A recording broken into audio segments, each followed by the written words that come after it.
video, I'm going against Mitch from Tyrannosaur. We're both building a piece of grimdark terrain in under 24 hours that would work well in the Warhammer 40,000 universe. The rules are simple. The terrain must start off with a 6x6 inch base and include at least one skull. I had a poll on my Patreon about what theme I should go for. The winning entry was to build an altar to the machine god.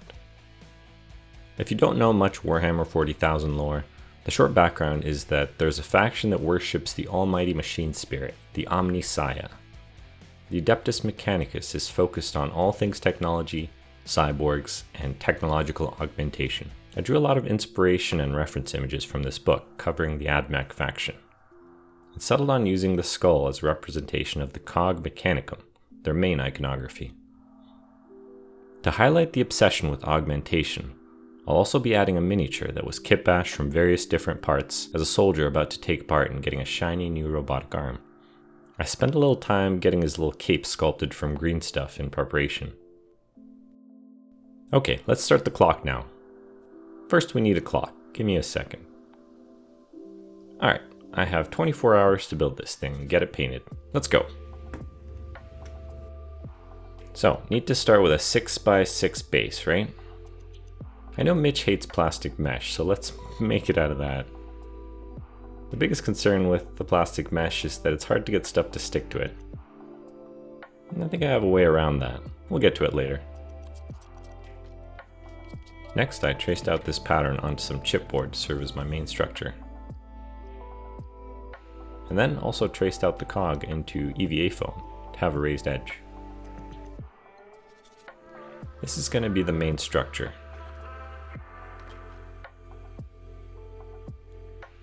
Now let's do some work with this skull. I dissected the skull in half and drilled out the eye holes.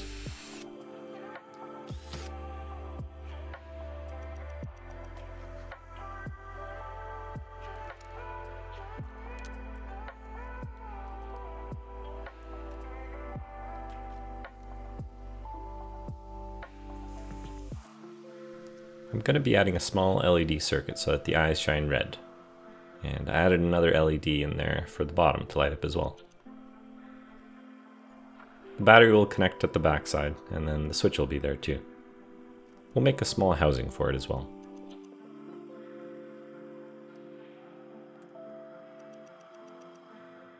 Okay, now we need to make the left-hand side of the skull more robotic and cybernetic. So I dug into my random bits box for some shapes we can use. I'll be using these small bits of EVA scrap to serve as metal plating on the skull and hide some of the more natural shapes for the mouth and the cheekbones. The reference images contain a lot of cabling and wires going all around the skull. Small aside, I found this really awesome technique for doing miniature wires. I'll link Cut Transform Glue's video above if you want to check it out. You basically take various wire gauges and using a drill, or by hand, you wind them around one another. This gives a really cool look and lots of different variations for the wires. The bumps on the coil really pop out when painting. I also wanted to mention another cool thing about Mitch.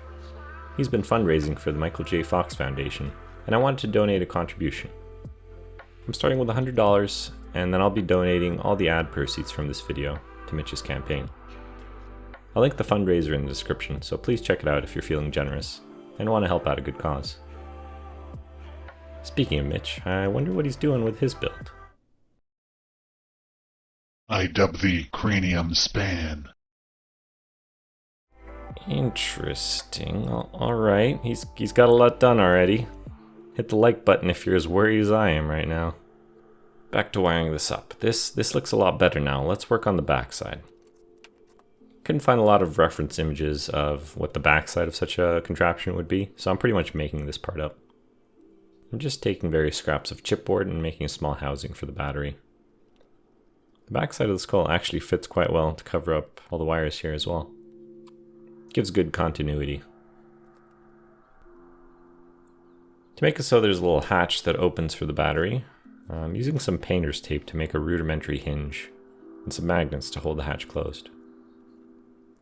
I'll only need to access this when the battery runs out, so no need to go overboard on the mechanism. This'll do.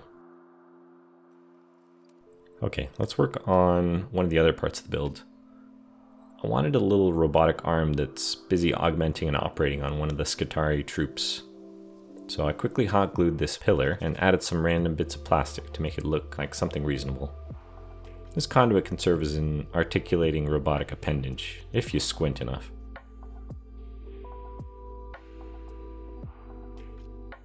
I went outside and quickly spray primed everything in black.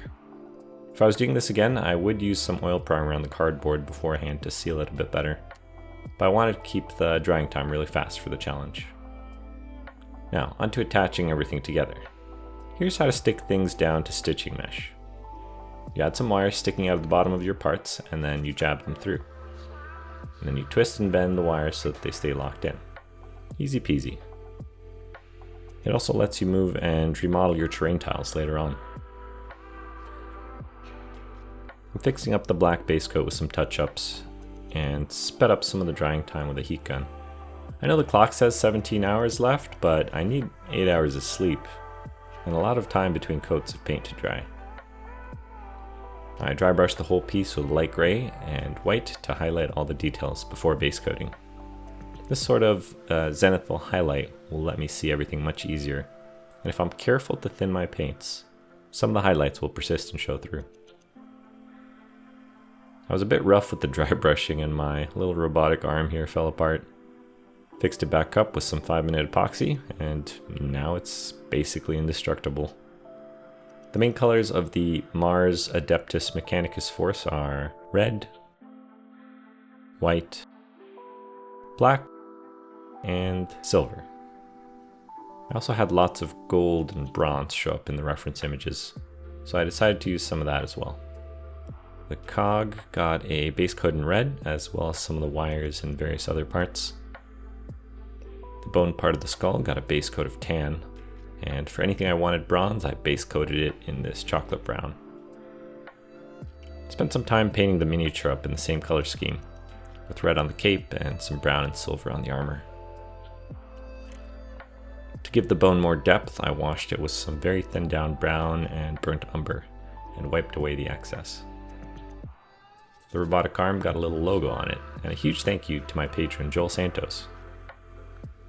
This build actually lined up pretty well since Joel actually plays AdMech. I'm working through these shoutouts in order, so bear with me as I catch up. I want to give a huge thank you to all the people that support me, and I've been having a lot of fun chatting with everyone on Discord. Thank you. Alright, that's looking pretty good now. One last touch is to add a bit of weathering powder.